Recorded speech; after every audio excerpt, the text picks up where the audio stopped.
Okay, so I took 2 pieces of ham. I like Black Forest.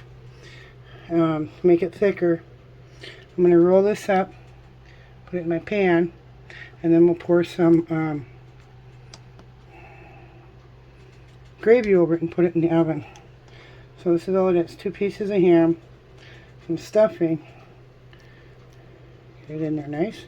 And then I'll fill up the pan, I'll show you what it looks like, and I'll put the gravy on. Okay, so we got 12 of them made. Now we're just going to take this gravy, pour it all over, which I do have 2 jars.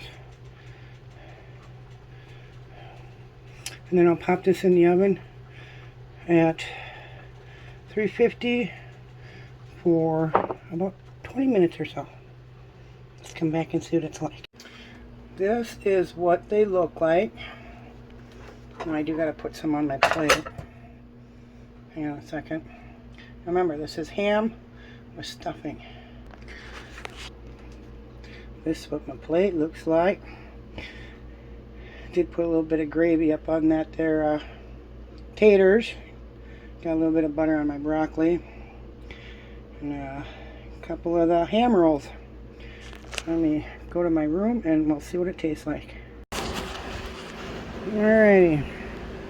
We got, see, you got the ham and some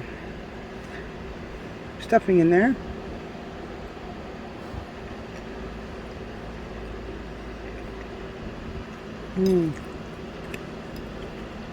Oh, that's really good.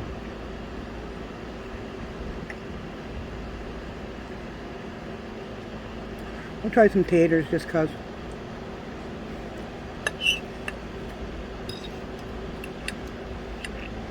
I don't know, y'all. This is like a mini Thanksgiving supper. So all you do, like I said, take some ham, make some stuffing, roll it up in the ham. Now you can do it with any meat you want. I reckon you can do it with chicken. I know J-Dub did hers with turkey. I did some for the boys with turkey too, and it was really good. Well, they said it was really good. I don't eat turkey. So there you go. Quick, easy meal. It only takes 20 minutes to bake. Had the taters going ahead of time. Broccoli, threw that baby in the microwave. So check it out. Heat up.